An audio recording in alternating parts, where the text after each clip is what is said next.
ಎಲ್ರಿಗೂ ನಮಸ್ಕಾರ. ಪ್ರೀತಿಯ ದ್ವಿತೀಯ PUC ವಿದ್ಯಾರ್ಥಿಗಳೇ, ಇವತ್ತಿನ ತರಗತಿಯಲ್ಲಿ ಕರ್ನಾಟಕ ಶಾಲಾ ಪರೀಕ್ಷೆ ಮತ್ತು ಮೌಲ್ಯ ನಿರ್ಣಯ ಮಂಡಳಿ ಅವರು ಹೊರಡಿಸಿರ್ತಕ್ಕಂತಹ ಮಾದರಿ ಪ್ರಶ್ನೆ ಪತ್ರಿಕೆ 2 ಕನ್ನಡ ಇದರ ಪ್ರಶ್ನೆ ಪತ್ರಿಕೆ ಹಾಗೂ ಉತ್ತರವನ್ನು ತಿಳಿದುಕೊಳ್ಳೋಣ. ವಿದ್ಯಾರ್ಥಿಗಳೇ, ಇದಾಗಲೇ ನೀವು ಮಾದರಿ ಪ್ರಶ್ನೆ ಪತ್ರಿಕೆ 1 ಹಾಗೂ ಅದರ ಉತ್ತರವನ್ನು ತಿಳಿದುಕೊಂಡಿದ್ದೀರಾ.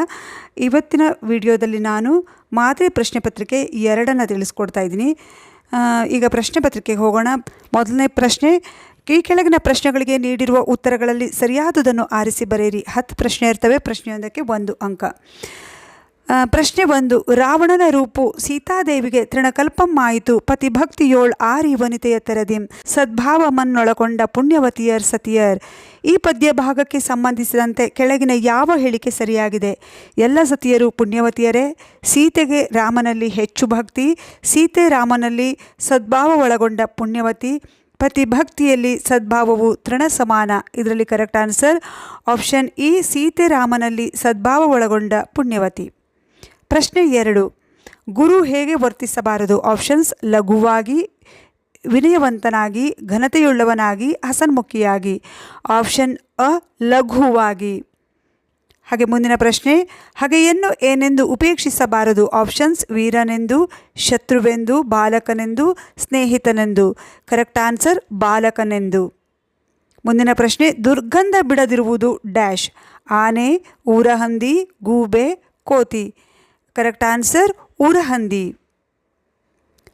ಮುಂದಿನ ಪ್ರಶ್ನೆ, ಹುಸಿನಿದ್ದೆ ಸಾಕು ಎಂದು ಕವಿ ಹೇಳಿರುವುದು ಡ್ಯಾಶ್: ತೂಕಡಿಸುವವರಿಗೆ, ಮುದುಕರಿಗೆ, ಗಾಢ ನಿದ್ರೆಯಲ್ಲಿರುವವರಿಗೆ, ಮಕ್ಕಳಿಗೆ. ಕರೆಕ್ಟ್ ಆನ್ಸರ್ ಮಕ್ಕಳಿಗೆ. ಮುಂದಿನ ಪ್ರಶ್ನೆ, ನಾಗರಿಕತೆಯ ಉನ್ನತೆಯ ಆದರ್ಶದೊಡನೆ ಆರಂಭವಾಗುವ ಅಭಿವೃದ್ಧಿಯು ಏನಾಗುತ್ತದೆ? ಆಪ್ಷನ್ಸ್: ದೂರದೃಷ್ಟಿ ಒಳನೋಟವಿರುವ ಅಭಿವೃದ್ಧಿಯಾಗಿರುತ್ತದೆ, ಮನುಕುಲದ ಪತನಕ್ಕೆ ಕಾರಣವಾಗುತ್ತದೆ, ಮಾನವ ಸಾಮರ್ಥ್ಯಕ್ಕೆ ಧಕ್ಕಿದ ವಿಜಯ ಪತಾಕೆಯಾಗಿರುತ್ತದೆ, ಈ ಸದೃಢ ಆರ್ಥಿಕತೆಗೆ ಸಹಕಾರಿಯಾಗಿದೆ. ಕರೆಕ್ಟ್ ಆನ್ಸರ್ ಮನುಕುಲ ಪತನಕ್ಕೆ ಕಾರಣವಾಗುತ್ತದೆ. ಮುಂದಿನ ಪ್ರಶ್ನೆ, ಹಳ್ಳಿಯ ಚಹಾ ಪಳಾರದ ಅಂಗಡಿಯ ಹೆಸರು dash: Chandrabhavan, Indrabhavan, Rajbhavan, Gurubhavan. Correct answer Chandrabhavan. ಮುಂದಿನ ಪ್ರಶ್ನೆ, ಅಲ್ರಿ ಲೈನ್ ಮೇಲೆ ಬಿದ್ದ ಮರ ತೆಗೆದು ಹಾಕೋದು ಕಾನೂನು ಬಾಹಿರ ಕೆಲಸ ಅಂತ ನಿಮ್ಮ ಬಾಯಲ್ಲೇ ನಾನು ಕೇಳ್ತಿರೋದು.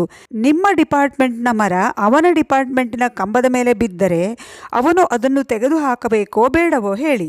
ಲೇಖಕರ ಈ ಮಾತುಗಳಿಗೆ ಕೆಳಗಿನ ಯಾವ ಹೇಳಿಕೆ ಸೂಕ್ತ ಸ್ಪಷ್ಟನೆಯಾಗಿದೆ? ಆಪ್ಷನ್ಸ್: ಮರ ತೆಗೆಯೋದು ಕಾನೂನು ಬಾಹಿರ ಕೆಲಸ, ಮರ ಬೀಳುತ್ತಲೇ ಇರುತ್ತೆ, ತೆಗೆಯುವುದು ನಿಮ್ಮ ಕರ್ತವ್ಯ, ಲೈನ್ ಮೇಲೆ ಮರ ಬೀಳೋದು ಸಾಮಾನ್ಯ ಸಂಗತಿ, ಲೈನ್ ಮೇಲೆ ಬಿದ್ದ ಮರ ತೆಗೆಯೋದು ತಪ್ಪಲ್ಲ. ಕರೆಕ್ಟ್ ಆನ್ಸರ್ ನನಗನ್ಸಿದ್ದು ಮರ ಬೀಳುತ್ತಲೇ ಇರುತ್ತೆ, ತೆಗೆಯುವುದು ನಿಮ್ಮ ಕರ್ತವ್ಯ. ಮುಂದಿನ ಪ್ರಶ್ನೆ, ಆನೆ ಇಲ್ಲದ್ದರಿಂದ ವೇಲಾಯುಧ ಕೆಲಸಕ್ಕೆ ಸೇರಿದ್ದು ಡ್ಯಾಶ್: ಕೃಷ್ಣೇಗೌಡರ ಹತ್ತಿರ, ಶಿವೇಗೌಡರ ಹತ್ತಿರ, ಗೂಳೂರು ಮಠದಲ್ಲಿ, ಶಿವನೂರು ಮಠದಲ್ಲಿ. ಕರೆಕ್ಟ್ ಆನ್ಸರ್ ಶಿವೇಗೌಡರ ಹತ್ತಿರ. ಮುಂದಿನ ಪ್ರಶ್ನೆ, ಪೊಲೀಸರು ಏನೆಂದು ಮಹಜರು ಬರೆದುಕೊಂಡರು? ಹೆಣ ಸಿಕ್ಕಿದೆ ಆದರೆ ಕೋವಿ ಸಿಗಲಿಲ್ಲ, ಕೋವಿಯೂ ಸಿಕ್ಕಿಲ್ಲ, ಹೆಣವೂ ಸಿಕ್ಕಿಲ್ಲ, ಕೋವಿ ಸಿಕ್ಕಿದೆ ಆದರೆ ಹೆಣ ಸಿಗಲಿಲ್ಲ, ಕೋವಿಯೂ ಸಿಕ್ಕಿದೆ, ಹೆಣವೂ ಸಿಕ್ಕಿದೆ. ಕರೆಕ್ಟ್ ಆನ್ಸರ್ ಕೋವಿ ಸಿಕ್ಕಿದೆ ಆದರೆ ಹೆಣ ಸಿಗಲಿಲ್ಲ. ಮುಂದಿನ ಪ್ರಶ್ನೆ, ಬಿಟ್ಟ ಸ್ಥಳಗಳಿಗೆ ಆವರಣದಲ್ಲಿ ಕೊಟ್ಟಿರುವ ಉತ್ತರಗಳಲ್ಲಿ ಸೂಕ್ತವಾದುದನ್ನು ಆರಿಸಿ ಬರೆಯಿರಿ. ಅದೃಷ್ಟ. ಆಪ್ಷನ್ಸ್ ಓದ್ತಾ ಇದ್ದೀನಿ: ಶ್ರೀರಾಮಾಶ್ವಮೇಧ, ಪ್ರಶ್ನೆ ಕೇಳುವುದು, ದ್ವೀಪಜೀವಿ, ಕಿಡ್ನಿ ಸ್ಟೋನ್, ಒಕ್ಕಲ ಮಕ್ಕಳ. ಪ್ರಶ್ನೆ 5 ಇರುತ್ತೆ. ಪ್ರಶ್ನೆಯೊಂದಕ್ಕೆ 1 ಅಂಕ. ಡ್ಯಾಶ್ ಬಗ್ಗೆ ತಿಳಿಯಲು ಲೇಖಕಿ ಕಮಲಮ್ಮ ಮೇಡಮ್ ಅವರನ್ನು ಭೇಟಿ ಮಾಡಿದರು. Correct answer kidney stone. ಸ್ಥಳೀಯ ಭಾಷೆ ಕಲಿಯದ ಅನ್ಯ ಭಾಷಿಕರು ಡ್ಯಾಶ್ ಆಗುತ್ತಾರೆ. ಇಲ್ಲಿ ದ್ವೀಪಜೀವಿ ಆಗುತ್ತಾರೆ. ಮುಂದಿನ ಪ್ರಶ್ನೆ, ಧಣಿ ಎಂದಿಗೂ ಡ್ಯಾಶ್ ನಂಬುವುದಿಲ್ಲ, ಒಕ್ಕಲ ಮಕ್ಕಳನ್ನು ನಂಬುವುದಿಲ್ಲ. ವಿಜ್ಞಾನದ ಅಡಿಪಾಯ ಡ್ಯಾಶ್: ವಿಜ್ಞಾನದ ಅಡಿಪಾಯ ಪ್ರಶ್ನೆ ಕೇಳೋದು. ಮನೋರಮೆ ಡ್ಯಾಶ್ ಕತೆ ಹೇಳಬೇಕೆಂದು ಕೇಳಿದಳು. ಶ್ರೀರಾಮಾಶ್ವಮೇಧ ಕಥೆಯನ್ನು ಹೇಳಬೇಕು ಅಂತ ಕೇಳ್ತಾಳೆ. ಮುಂದಿನ ಪ್ರಶ್ನೆ, ಹೊಂದಿಸಿ ಬರೆಯಿರಿ. ಇಲ್ಲಿ 5 ಪ್ರಶ್ನೆ ಇರುತ್ತೆ. ಪ್ರಶ್ನೆಯೊಂದಕ್ಕೆ 1 ಅಂಕ. ನಾನು ಪ್ರಶ್ನೆಯನ್ನು ಮೊದಲು ಓದ್ತೀನಿ, ಆಮೇಲೆ ಅದಕ್ಕೆ ಕರೆಕ್ಟ್ ಆನ್ಸರ್ನ ಹೇಳ್ತಾ ಹೋಗ್ತೀನಿ ವಿದ್ಯಾರ್ಥಿಗಳೇ. ಕುಮಾರವ್ಯಾಸ, ಜಾಲಿಯ ಮರದಂತೆ, ಒಂದು ಹೂ ಹೆಚ್ಚಿಗೆ ಇಡುತ್ತೀನಿ, ಚಿಟ್ಟೆ ಮತ್ತು ಜೀವಯಾನ, ಒಮ್ಮೆ ನಗುತ್ತೇವೆ. ಇಲ್ಲಿ ಕುಮಾರವ್ಯಾಸ ಇದು ಇನ್ನು ಹುಟ್ಟದೇ ಇರಲಿ ನಾರಿಯರೆನ್ನವಲು ಈ ಪದ್ಯವನ್ನು ಬರೆದಿರ್ತಕ್ಕಂತಹ ಕವಿ. ಎರಡನೇದು ಜಾಲಿಯ ಮರದಂತೆ, ಇದು ಪುರಂದರದಾಸರ ಒಂದು ಕೃತಿ. ಮುಂದಿನ ಪ್ರಶ್ನೆ, ಒಂದು ಹೂ ಹೆಚ್ಚಿಗೆ ಇಡುತ್ತೀನಿ, ಇದು ಲಲಿತಾ ಸಿದ್ಬಸವಯ್ಯ ಅವರ ಒಂದು ಪಾಠ. ಇದು ಚಿಟ್ಟೆ ಮತ್ತು ಜೀವಯಾನ, ಇದು ಹತ್ತಿ ಚಿತ್ತ ಮತ್ತು ಈ ಪಾಠದ ಒಂದು ಕೃತಿ.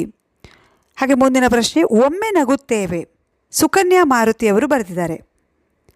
ಹಾಗೆ ಮುಂದಿನ ಪ್ರಶ್ನೆಗೆ ಹೋಗೋಣ. ವಿದ್ಯಾರ್ಥಿಗಳೇ, ಮುಂದಿನ ಪ್ರಶ್ನೆಯನ್ನು ಓದ್ತಾ ಹೋಗ್ತೀನಿ, ಉತ್ತರವನ್ನು ಹೇಳಲ್ಲ. ಇಲ್ಲಿ 2-3 ವಾಕ್ಯಗಳಲ್ಲಿ ಉತ್ತರಿಸಬೇಕು. ಪ್ರಶ್ನೆ ಒಂದಕ್ಕೆ 2 ಅಂಕ, 3 ಪ್ರಶ್ನೆಗೆ ಉತ್ತರಿಸಬೇಕು. 4 ಪ್ರಶ್ನೆ ಕೊಟ್ಟಿದ್ದಾರೆ. ರಾವಣನು ಅಂತಿಮವಾಗಿ ಯಾವ ನಿರ್ಧಾರಕ್ಕೆ ಬರುತ್ತಾನೆ? ಉಳಿದ 4 ಪಾಂಡವರ ಭಿನ್ನ ಸ್ವಭಾವಗಳ ಬಗ್ಗೆ ದ್ರೌಪದಿಯ ಅಭಿಪ್ರಾಯವೇನು? ಕವಿಯ ಪ್ರಕಾರ ಮುಪ್ಪು ಮತ್ತು ಹರೆಯದ ನಡುವಿನ ವ್ಯತ್ಯಾಸವೇನು? ಮುದುಕ ಏನೆಂದು ಗೋಗರೆಯುತ್ತಾನೆ? ಇಲ್ಲಿ 4 ಪ್ರಶ್ನೆ ಇದೆ, 3 ಪ್ರಶ್ನೆಗೆ ಉತ್ತರಿಸಬೇಕು. ಹಾಗೆ ಮುಂದಿನ ಪ್ರಶ್ನೆ, ಕೊನೆಯಲ್ಲಿ ಬಸಲಿಂಗನಿಗೆ ಏನೆಂದು ನಿಶ್ಚಿತವಾಗತೊಡಗಿತ್ತು? ಕರ್ನಾಟಕದಲ್ಲಿ ಕನ್ನಡಕ್ಕೆ ಯಾವ ಸ್ಥಾನವಿರಬೇಕೆಂದು ಹಾಮಾನಾಯಕ್ ಅಪೇಕ್ಷಿಸಿದ್ದಾರೆ? ಕಲಾಂ ಅವರು ತಾವು ಆತ್ಮಕಥೆ ಬರೆದುದು ಏತಕ್ಕಾಗಿ? ಹಳ್ಳಿಯ ಚಹಾದ ಅಂಗಡಿ ಎಂದರೆ ಹೇಗಿರುತ್ತದೆ? ಇಲ್ಲಿ 4 ಪ್ರಶ್ನೆಯನ್ನು ಕೊಟ್ಟಿದ್ದಾರೆ. ಯಾವುದಾದ್ರೂ 2 ಪ್ರಶ್ನೆಗೆ ಉತ್ತರಿಸಬೇಕು. ಪ್ರಶ್ನೆ ಒಂದಕ್ಕೆ 2 ಅಂಕ. ಹಾಗೆ ಮುಂದಿನ ಪ್ರಶ್ನೆ, ಮಠದವರಿಗೆ ಆನೆಗಿಂತ ವೇಲಾಯುಧನನ್ನು ಸಾಕಲು ತ್ರಾಸಾದುದೇಕೆ? ಫಾರೆಸ್ಟ್ ಡಿಪಾರ್ಟ್ಮೆಂಟ್ನ ನಂಬರ್ 1 ಎನಿಮಿಗಳು ಯಾರ್ಯಾರು? ದುರ್ಗಪ್ಪ ತನ್ನ ಕೆಲಸ ಅತ್ಯಂತ ಅಪಾಯಕಾರಿ ಎಂದು ಹೇಗೆ ವಿವರಿಸುತ್ತಾನೆ? ಆನೆಯನ್ನು ಹದ್ದುಬಸ್ತಿನಲ್ಲಿಡುವುದರ ಬಗ್ಗೆ ವೇಲಾಯುಧನ ಅಪ್ಪ ಏನು ತಿಳಿಸಿದ್ದ? ಇಲ್ಲಿ ಇದು ಕೂಡ 2-3 ವಾಕ್ಯಗಳಲ್ಲಿ ಉತ್ತರಿಸೋದು. ಇಲ್ಲಿ 3 ಪ್ರಶ್ನೆಗಳಿಗೆ ಉತ್ತರಿಸಬೇಕು. ಪ್ರಶ್ನೆಯೊಂದಕ್ಕೆ 2 ಅಂಕ. ಹಾಗೆ ಮುಂದಿನ ಪ್ರಶ್ನೆ, ಇದು ಸಂದರ್ಭ ಸೂಚಿಸಿ ಸ್ವಾರಸ್ಯವನ್ನು ಬರೀಬೇಕು ವಿದ್ಯಾರ್ಥಿಗಳೇ. ಪ್ರಶ್ನೆ, ಕೆಲವಂಬಲ್ಲವರಿಂದ ಕಲ್ತು ಹಬ್ಬಲಿ ಅವರ ರಸಬಳ್ಳಿ, ಮನ್ನಿಸಲಿ ನಿಮ್ಮನ್ನು ಆ ದೇವರೇ. ಇಲ್ಲಿ ವಿದ್ಯಾರ್ಥಿಗಳೇ 3 ಪ್ರಶ್ನೆ ಕೊಟ್ಟಿದ್ದಾರೆ. ಯಾವುದಾದ್ರೂ 2 ಪ್ರಶ್ನೆಗೆ ಉತ್ತರಿಸಬೇಕು. ಪ್ರಶ್ನೆಯೊಂದಕ್ಕೆ 3 ಅಂಕ. ಹಾಗೆ ಮುಂದಿನ ಪ್ರಶ್ನೆ, ಅದು ಅವರು ಆವರೆಗೂ ನೋಡಿರದ ಪ್ರಾಣಿ, ನೋಡು ನಿನ್ನ ಎದುರು 2 ಆಯ್ಕೆಗಳಿವೆ, ಕನ್ನಡಂ ಕತ್ತೂರಿಯಲ್ತೆ. ಇಲ್ಲಿ 3 ಪ್ರಶ್ನೆಯನ್ನು ಕೊಟ್ಟಿದ್ದಾರೆ. ಯಾವುದಾದ್ರೂ 1 ಪ್ರಶ್ನೆಗೆ ಉತ್ತರಿಸಬೇಕು. ಪ್ರಶ್ನೆಯೊಂದಕ್ಕೆ 3 ಅಂಕ. ಹಾಗೆ ಮುಂದಿನ ಪ್ರಶ್ನೆ, ಆನೆ ಸಾಕುವುದು ಎಲೆಕ್ಷನ್ಗೆ ನಿಂತ ಹಾಗೆ, ನನಗೇನು ಈ ನಾಯಿಗಳನ್ನು ಕಂಡರೆ ಪ್ರೀತಿನ ಸ್ವಾಮಿ. ಇಲ್ಲೂ ಸಹ 2 ಪ್ರಶ್ನೆ ಇದೆ. ಯಾವುದಾದ್ರೂ 1 ಪ್ರಶ್ನೆಗೆ ಸಂದರ್ಭದೊಡನೆ ವಿವರಿಸಬೇಕು. ಪ್ರಶ್ನೆಯೊಂದಕ್ಕೆ 3 ಅಂಕ. ಮುಂದಿನ ಪ್ರಶ್ನೆ, ಯಾವುದಾದ್ರೂ 2 ಪ್ರಶ್ನೆಗಳಿಗೆ 5-6 ವಾಕ್ಯಗಳಲ್ಲಿ ಉತ್ತರಿಸಬೇಕು. ರಾವಣನು ಬಹುರೂಪಿಣಿ ವಿದ್ಯೆಯನ್ನು ಒಲಿಸಿಕೊಂಡ ಸಂದರ್ಭವನ್ನು ವಿವರವಾಗಿ ಬರೆಯಿರಿ. ಶಿವಪಥವನ್ನರಿಯದವನ ಭಕ್ತಿ ನಿರರ್ಥಕವೆಂದು ಹೇಳಿದ ಬಸವಣ್ಣನ ವಿಚಾರಗಳನ್ನು ಉದಾಹರಣೆಗಳ ಮೂಲಕ ಸ್ಪಷ್ಟಪಡಿಸಿ. ಮುಂಬೈ ಜಾತಕ ಕವಿತೆಯ ಹಿನ್ನೆಲೆಯಲ್ಲಿ ನಗರ ಜೀವನವನ್ನು ವಿಶ್ಲೇಷಿಸಿ. ಇಲ್ಲಿ 3 ಪ್ರಶ್ನೆಯನ್ನು ಕೊಟ್ಟಿದ್ದಾರೆ. ಯಾವುದಾದ್ರೂ 2 ಪ್ರಶ್ನೆಗೆ ಉತ್ತರಿಸಬೇಕು. ಪ್ರಶ್ನೆಯೊಂದಕ್ಕೆ 4 ಅಂಕ. ಹಾಗೆ ಮುಂದೆ ಒಂದು ಪದ್ಯವನ್ನು ಕೊಟ್ಟಿದ್ದಾರೆ. ಅದಕ್ಕೆ ಅನುಗುಣವಾಗಿ ಪ್ರಶ್ನೆಗಳು ಸಹ ಇದೆ. ಆ ಪ್ರಶ್ನೆಗಳಿಗೆ ಉತ್ತರಿಸಬೇಕಾಗುತ್ತೆ. ರಮಣ ಕೇಳುಳಿದವರು ತನ್ನನ್ನು ರಮಿಸುವರು, ಅನಾರ್ಥವೇನೆ ನಿರ್ಗಮಿಸುವರು. ನೀನಲ್ಲದುಳಿದವರು ಉಚಿತರು ಬಾಹಿರರು, ಮಮತೆಯಲ್ಲಿ ನೀನೋಡು ಚಿತ್ತದ ಸಮತೆಯನ್ನು ಬೀಳ್ಕೊಡು. ಕುಠಾರನ ಯಮನ ಕಾಣಿಸಿ ಕರುಣು ಸೆಂದಳು ಕಾಂತೆ ಕೈ ಮುಗಿದು. ಇಲ್ಲಿ ಈ ಪದ್ಯಕ್ಕೆ ಅನುಗುಣವಾಗಿ ಪ್ರಶ್ನೆ ಇದೆ. ಪದ್ಯ ಭಾಗದಲ್ಲಿ ಮಾನಾರ್ಥವೇನೆ ನಿರ್ಗಮಿಸುವ ಆ ಉಳಿದವರು ಯಾರು? ನೀನೇ ಸೂಕ್ತವಾದವನೆಂದು ಯಾರನ್ನು ಕುರಿತು ಹೇಳಲಾಗಿದೆ? ದ್ರೌಪದಿ ಕೈ ಮುಗಿದು ಏನೆಂದು ಪ್ರಾರ್ಥಿಸುತ್ತಿದ್ದಾಳೆ, ವಿವರಿಸಿ. ಹಾಗೆ ಮುಂದಿನ ಪ್ರಶ್ನೆ, ಯಾವುದಾದ್ರೂ 1 ಪ್ರಶ್ನೆಗೆ 5-6 ವಾಕ್ಯಗಳಲ್ಲಿ ಉತ್ತರಿಸಬೇಕು. ಬಸಲಿಂಗ ಡಾಕ್ಟರ್ ತಿಮ್ಮಪ್ಪನವರ ಸೂಚನೆಗಳನ್ನು ಪಾಲಿಸದೇ ಇರಲು ಕಾರಣವೇನು? ಚಿನ್ನಮ್ಮ ಬೆಳ್ಳಿ ಲೋಟವನ್ನು ಮತ್ತೆ ಹೊಳೆಗೆ ಎಸೆಯಲು ಕಾರಣವೇನು? ವಿಶ್ಲೇಷಿಸಿ.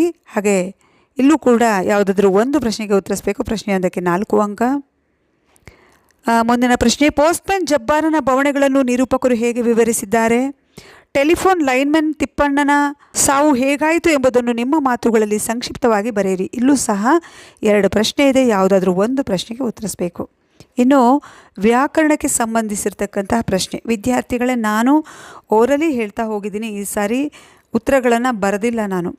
ಹಾಗಾಗಿ ನೀವು ಅಕ್ಷರಗಳನ್ನು ತಪ್ಪಾಗಿ ಬರಿಬೇಡಿ. ಈ ವ್ಯಾಕರಣಕ್ಕೆ ಸಂಬಂಧಿಸಿರ್ತಕ್ಕಂತಹ ಎಲ್ಲ ವಿಡಿಯೋಗಳನ್ನು ನಾನು ನಿಮ್ಮ ವರ್ಕ್ಬುಕ್ನಲ್ಲಿರ್ತಕ್ಕಂತಹ ಪ್ರಶ್ನೆಗಳಿಗೆ ಉತ್ತರವನ್ನು ಬರೆದು ವಿಡಿಯೋವನ್ನು ಹಾಕಿದ್ದೀನಿ. ಈ ಎಲ್ಲ ಪ್ರಶ್ನೆಗಳು ಅದರಲ್ಲೇ ಇದೆ, ನೀವು ಒಮ್ಮೆ ಚೆಕ್ ಮಾಡ್ಕೊಳ್ಳಿ. ಇಲ್ಲ ನಾನು ಹೇಳಿದ್ದು ನಿಮ್ಗೆ ಅರ್ಥ ಆಯಿತು ಅಂತಾದರೆ ಹಾಗೆ ಡೈರೆಕ್ಟ್ ಉತ್ತರವನ್ನು ಬರೀರಿ. ಈ ರೀತಿ ಕೆಳಗಿನ 2 ಪದಗಳಿಗೆ ಸಮನಾರ್ಥಕಗಳನ್ನು ಬರೀಬೇಕು. ಇಲ್ಲಿ 3 ಪ್ರಶ್ನೆ ಇದೆ. 2 ಯಾವುದಾದ್ರೂ ನೀವು ಎಕ್ಸಾಮಲ್ಲಿ ಈ ಥರ ಇತ್ತು ಅಂದರೆ ನೀವು 2 ಪ್ರಶ್ನೆಗೆ ಉತ್ತರಿಸ್ಬೇಕಾಗುತ್ತೆ. ಅವ್ರು 3 ಕೊಟ್ಟಿರ್ತಾರೆ. ಸೊ ಒಂದು ಆಪ್ಷನ್ ಇರುತ್ತೆ ನಿಮಗೆ. ಮಾರ ಅಂದರೆ ಮನ್ಮಥ ಅಂತ, ಇನ್ನೊಂದು ಕಾಮ ಅಂತ. ತಾಳ್ಮೆ ಅಂದರೆ ಸಹನೆ. ಕೆಳಗಿನ 2 ಶಬ್ದಗಳಿಗೆ ತದ್ಭವ ರೂಪ ಬರೆಯಿರಿ. ದೃಷ್ಟಿ ದಿಟ್ಟಿ, ಯೋಗಿ ಜೋಗಿ, ಸಂಸ್ಕೃತ ಸಕ್ಕದ. ಹಾಗೆ ಮುಂದಿನ ಪ್ರಶ್ನೆ, ಕೆಳಗಿನ 2 ಪದಗಳ ಗುಣವಾಚಕಗಳನ್ನು ಗುರುತಿಸಿ ಬರೀಬೇಕು. ಗುಣವಾಚಕ ಪದ ಯಾವುದು ಅಂತ ಹೇಳಬೇಕು. ಮಣ ಆಯಾಸ, ಇಲ್ಲಿ ಮಣ ಅಂತಕ್ಕಂಥದ್ದು ಗುಣವಾಚಕ ಪದ. ದುರ್ಜನ, ದುರ್ ಅಂತಕ್ಕಂಥದ್ದು ಗುಣವಾಚಕ ಪದ. ಕೆನೆ ಹಾಲು, ಕೆನೆ ಇಲ್ಲಿ ಗುಣವಾಚಕ ಪದವಾಗಿದೆ. ಹಾಗೆ ಮುಂದಿನ ಪ್ರಶ್ನೆ, 2 ಕ್ರಿಯಾಪದಗಳ ನಿಷೇಧ ರೂಪಗಳನ್ನು ಬರೀಬೇಕು. ಅಂದರೆ ನೆಗೆಟಿವ್ ರೂಪ. ಹಾಡುವಳು, ನೋಡಿ ಇಲ್ಲಿ ಹಾಡುವಳು ಅಂತಿದ್ದಾಗ ಹಾಡಳು. ತಿನ್ನುವನು, ತಿನ್ನನು. ನಿಲ್ಲುವುದು, ನಿಲ್ಲದು. ಈ ರೀತಿ. ಹಾಗೆ 2 ನುಡಿಗಟ್ಟುಗಳನ್ನು ನಿಮ್ಮ ಸ್ವಂತ ವಾಕ್ಯಗಳಲ್ಲಿ ಬಳಸಿ ಬರಿಬೇಕು. ಮೊರೆ ಹೋಗು, ಕಷ್ಟ ಬಂದಾಗ ದೇವರ ಮೊರೆ ಹೋಗ್ತಾರೆ. ಕಾಲು ಕೀಳು, ಅಪಾಯದ ಸಮಯದಲ್ಲಿ ಕಾಲು ಕೀಳುವುದು ಜಾಣ್ತನ. ತಲೆ ಹಾಕು, ಬೇರೆಯವರ ವಿಷಯಕ್ಕೆ ತಲೆ ಹಾಕಬಾರದು. ಹಾಗೆ ಯಾವುದಾದ್ರೂ 2 ಅನ್ಯ ದೇಶೀಯ ಪದಗಳನ್ನು ಬರೆಯೋಕ್ಕೆ ಹೇಳಿದ್ದಾರೆ. ಹಾಗೆ ಮುಂದಿನ ಪ್ರಶ್ನೆ, ಯಾವುದಾದ್ರೂ ಒಂದು ವಿಷಯವನ್ನು ಕುರಿತು ಪ್ರಬಂಧವನ್ನು ಬರೀಬೇಕು. 4 ಅಂಕ ಇದೆ. 1 ಪ್ರಬಂಧವನ್ನು ಬರೀಬೇಕು. ಸ್ತ್ರೀ ಭ್ರೂಣ ಹತ್ಯೆಯಿಂದ ಎದುರಾಗುವ ಸಮಸ್ಯೆಗಳು, ಅರಣ್ಯ ಮತ್ತು ವನ್ಯಜೀವಿ ಸಂರಕ್ಷಣೆಯಲ್ಲಿ ನಾಗರಿಕ ಸಮಾಜದ ಪಾತ್ರ. ಹಾಗೆ ವಿದ್ಯಾರ್ಥಿಗಳ ಈ ಪ್ರಬಂಧವನ್ನು ಹಾಕ್ತೀನಿ. 3 ಮಾದರಿ ಪ್ರಶ್ನೆ ಪತ್ರಿಕೆಯನ್ನು ಕಳಿಸಿದ್ದಾರೆ. ಆ 3 ಮಾದರಿ ಪ್ರಶ್ನೆ ಪತ್ರಿಕೆಯ ಪ್ರಬಂಧಗಳನ್ನು ನಾನು ಸ್ವಲ್ಪ ದಿನಗಳಲ್ಲಿ ಹಾಕ್ತೀನಿ. ಹಾಗೆ ಮುಂದಿನ ಪ್ರಶ್ನೆ, ಯಾವುದಾದ್ರೂ ಒಂದು ವಿಷಯವನ್ನು ಕುರಿತು ಪತ್ರ ಬರೀಬೇಕು. 2 ಪತ್ರ ಲೇಖನ ಇದೆ ವಿದ್ಯಾರ್ಥಿಗಳೇ, ಯಾವುದಾದ್ರೂ ಒಂದನ್ನು ಬರೀಬೇಕು. ನಿಮ್ಮನ್ನು ರಾಜು ಅಥವಾ ರಮ್ಯಾ ಅಂತ ತಿಳ್ಕೊಂಡು ದ್ವಿತೀಯ PUC ಕುವೆಂಪು ಪದವಿ ಪೂರ್ವ ಕಾಲೇಜ್, ಜಯನಗರ, ಮೈಸೂರು, ಇದು ನಿಮ್ಮ ವಿಳಾಸ. ಹಾಗೆ ಕುಸುಮ ಅಥವಾ ವಿಜಯ್ ಅಂತ ತಿಳ್ಕೊಂಡು ದ್ವಿತೀಯ PUC ಸರ್ಕಾರಿ ಪದವಿ ಪೂರ್ವ ಕಾಲೇಜ್, ರಾಜಾಜಿನಗರ, ಬೆಂಗಳೂರು, ಈ ವಿಳಾಸದಲ್ಲಿರ್ತಕ್ಕಂತಹ ನಿಮ್ಮ ಗೆಳೆಯ ಅಥವಾ ಗೆಳತಿಗೆ ವಾರ್ಷಿಕ ಪರೀಕ್ಷೆಗೆ ನೀವು ಮಾಡಿಕೊಂಡಿರ್ತಕ್ಕಂತಹ, ಅಂದರೆ ಫೈನಲ್ ಎಕ್ಸಾಮ್ ಸಲುವಾಗಿ ನೀವು ಮಾಡಿಕೊಂಡಿರ್ತಕ್ಕಂತಹ ಪ್ರಿಪ್ರೇಷನ್ ಕುರಿತು ಪತ್ರವನ್ನು ಬರೀಬೇಕು. ನೀವು ಯಾರಾಗಿರ್ತೀರ, ರಾಜು ಅಥವಾ ರಮ್ಯಾ, ನಿಮ್ಮ ವಿಳಾಸ ದ್ವಿತೀಯ PUC ಕುವೆಂಪು ಪದವಿ ಪೂರ್ವ ಕಾಲೇಜ್, ಜಯನಗರ, ಮೈಸೂರು ಆಗಿರುತ್ತೆ. ನೀವು ಯಾರಿಗೆ ಬರಿತಾ ಇದ್ದೀರಾ, ಕುಸುಮ್ ಅಥವಾ ವಿಜಯ, ದ್ವಿತೀಯ PUC ಸರ್ಕಾರಿ ಪದವಿ ಪೂರ್ವ ಕಾಲೇಜ್, ರಾಜಾಜಿನಗರ, ಬೆಂಗಳೂರು, ಇವರಿಗೆ ಪರೀಕ್ಷೆಗೆ, ವಾರ್ಷಿಕ ಪರೀಕ್ಷೆಗೆ ನೀವು ಮಾಡಿಕೊಂಡಿರ್ತಕ್ಕಂಥ ಸಿದ್ಧತೆ ಕುರಿತು ಪತ್ರವನ್ನು ಬರೀತೀರಾ.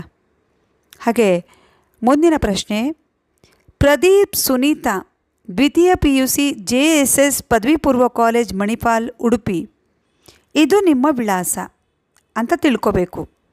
ಮಣಿಪಾಲದಲ್ಲಿರ್ತಕ್ಕಂತಹ ಸ್ಟೇಟ್ ಬ್ಯಾಂಕ್ ಆಫ್ ಇಂಡಿಯಾ ಶಾಖೆಯ ವ್ಯವಸ್ಥಾಪಕರಿಗೆ ನಿಮ್ಮ ಉಳಿತಾಯ ಖಾತೆಯನ್ನು ತೆರೆಯುವಂತೆ ಕೋರಿ ಪತ್ರ ಬರೀಬೇಕು. ನೋಡಿ, ವ್ಯವಸ್ಥಾಪಕರು state bank of India Manipal ಅಂತ ಅಡ್ರೆಸ್ಸಿಗೆ, ವಿಳಾಸಕ್ಕೆ ನೀವು ಈ ಅರ್ಜಿಯನ್ನು ಬರೀಬೇಕು. ನಿಮ್ಮ ಅಡ್ರೆಸ್ ಏನಾಗಿರುತ್ತೆ ಅಂದರೆ ಪ್ರದೀಪ್ ಅಥವಾ ಸುನೀತಾ, ದ್ವಿತೀಯ PUC JSS ಪದವಿ ಪೂರ್ವ ಕಾಲೇಜ್, ಮಣಿಪಾಲ್, ಉಡುಪಿ, ಇದಾಗಿರುತ್ತೆ. ಸಬ್ಜೆಕ್ಟ್, ವಿಷಯ ಏನಾಗಿರುತ್ತೆ ಅಂದರೆ ನಿಮ್ಮ ಉಳಿತಾಯ ಖಾತೆಯನ್ನು ತೆರೆಯುವಂತೆ ಕೋರಿ ಅರ್ಜಿ, ಅಂದರೆ SB ಅಕೌಂಟ್, ಉಳಿತಾಯ ಖಾತೆ ಅಂದರೆ. ಅರ್ಥ ಆಯ್ತಲ್ಲ ವಿದ್ಯಾರ್ಥಿಗಳೇ? ಇಲ್ಲಿವರೆಗೆ ನನಗೆ ತಿಳಿದಿರ್ತಕ್ಕಂತಹ ಉತ್ತರವನ್ನು ತಿಳಿಸೋಕ್ಕೆ ಪ್ರಯತ್ನ ಪಟ್ಟಿದ್ದೀನಿ. ವಿಡಿಯೋ ಇಷ್ಟ ಆದರೆ ಪ್ಲೀಸ್ ಒಂದು ಲೈಕ್ ಮಾಡಿ, ಶೇರ್ ಮಾಡಿ. ಯಾರ್ಯಾರು ಹೊಸದಾಗಿ ನನ್ನ ವಿಡಿಯೋ ನೋಡ್ತಾ ಇದ್ದೀರೋ ದಯಮಾಡಿ ಸಬ್ಸ್ಕ್ರೈಬ್ ಮಾಡ್ಕೊಂಡು ವಿಡಿಯೋ ನೋಡಿ. Thank you.